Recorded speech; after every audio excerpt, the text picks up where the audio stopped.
speak up terus dong. Jadi intinya lain dengan kesimpulan ini kita yang saya tidak mau jawab. Coba penuntut umum diulangi. Ada kata-kata apa?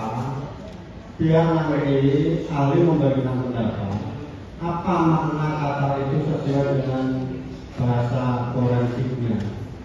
Bukan kesimpulan. Coba ulangi lagi sekali lagi. Manusia, saya ulangi yang menjawab ini. Manusia kalau misalkan mau ditutup mulutnya pakai apa? Pakai uang. Gitu aja sebenarnya.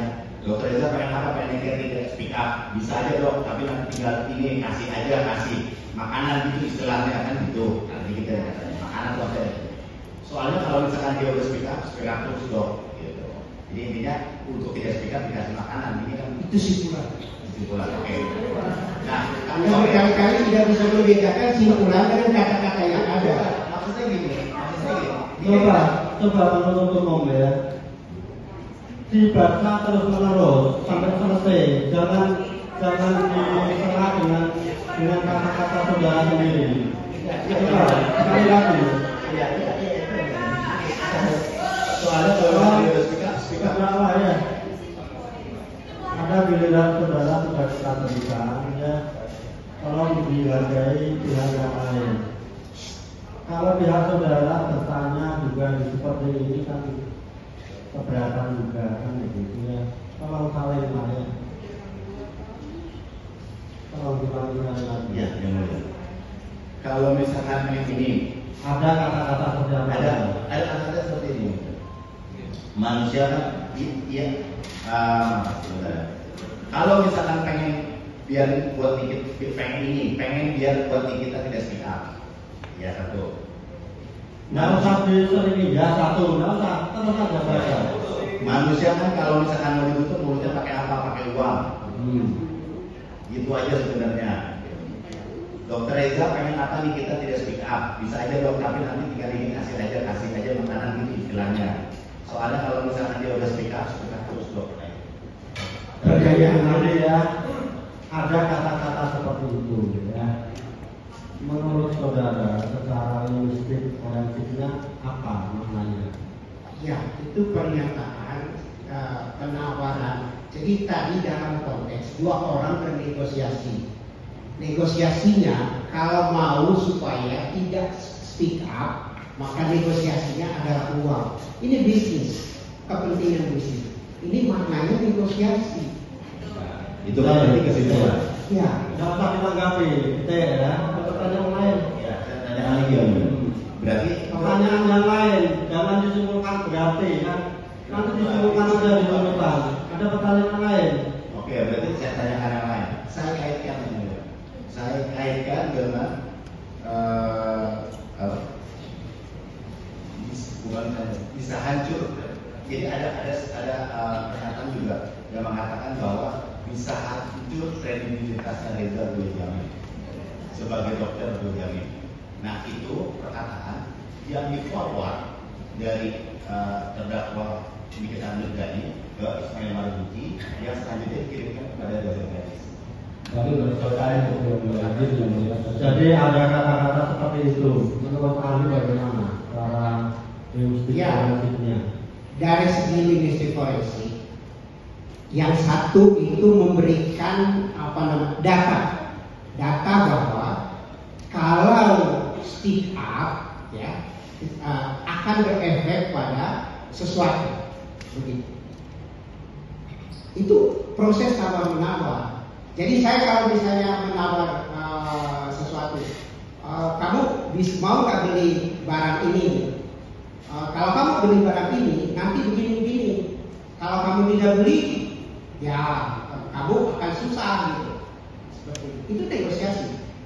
Jadi yang harus kita lihat adalah konteks secara keseluruhannya. Dari awal tanggal 13 yang berinisiatif menghubungi seseorang itu adalah yang disebut dok itu. Dokter Reza itu.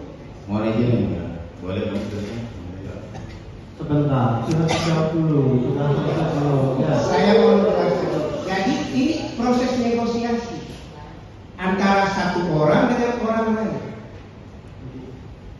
Jadi ada orang yang membutuhkan sesuatu.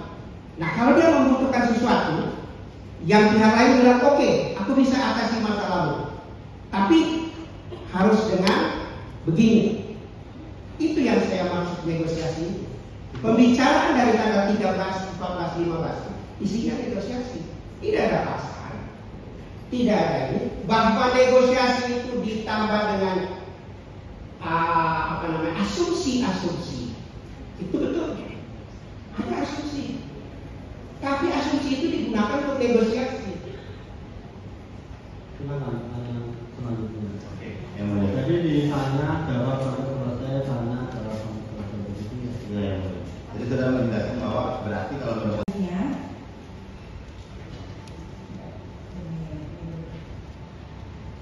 apa yang dimaksud dengan pengancaman dan pemerasan secara bahasa? Ya, tadi sudah saya jelaskan, mengancam itu sesuatu yang berkaitan dengan nyawa seseorang. Misalnya yang paling ekstrim, saya akan membunuh kamu, saya akan menunggu kamu. Nah, sebagai ahli, maaf yang mulia, saya tambahkan sedikit catatan. Saya pernah beberapa kali menjadi ahli di pihak kepolisian, sampai di tahap kepolisian, penyidikan dan penyelidikan. Itu yang berkaitan dengan pengancaman itu, ya. Dan saya tahu persis. Nah, kata-kata yang dalam konteks pengancaman itu ada yang ekstrim dan memang ada yang sama. Seperti itu. Kalau pemerasan itu kan tadi pengancaman, Pak. Yang Pemerasan adalah sesuatu yang orang mau mendapat untung, ya, dari orang lain, ya, yang bukan haknya. Jadi orang, misalnya si A memeras si B, dia memaksa si B untuk memberi sesuatu kepada si A. Itu ada paksaan di situ dalam pemerasan. Berarti harus ada paksaan ya? Ada paksaan.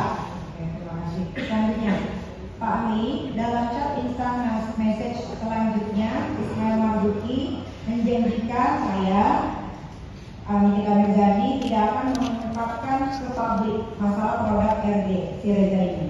Lalu, Mahdil menegaskan, Mahdil jamin dia nggak akan keluar dari mulutnya nama Dr. Reza. Lalu Mahdil jamin mulut Niki kekunci. Jaminan itu berkaitan dengan negosiasi alias tawaran biaya jaminan dari Mahdil. Reza membuka negosiasi dengan kalimat, aku lagi diskusi sama suami ya, tapi kalau bisa yang tadi aku bilang sama Mahdil nimpalin secara lugas, mau nego berapa dok pertanyaannya. Nah, pertanyaannya, bagaimana menurut pendapat ahli dari segi tata bahasa Indonesia melihat adanya rangkaian percakapan ini, apakah hal demikian bermakna sebagai sebuah ancaman atau percakapan itu bermakna sebagai sebuah adanya proses negosiasi? Ya, tadi dari awal sudah saya tegaskan bahwa percakapan dari tanggal 13, 14, 15 itu terutama pada tanggal 14 itu merupakan sebuah negosiasi tawar-menawar. Ada kata-kata kunci di situ. Berapa? Ya, lalu ada menyebut angka 4, ya. Tawar-menawar di antara dua pihak. Seseorang akan membayar uang, yang lain akan menjamin tindakan apa yang akan dilakukan. Jadi dua-duanya saling menguntungkan.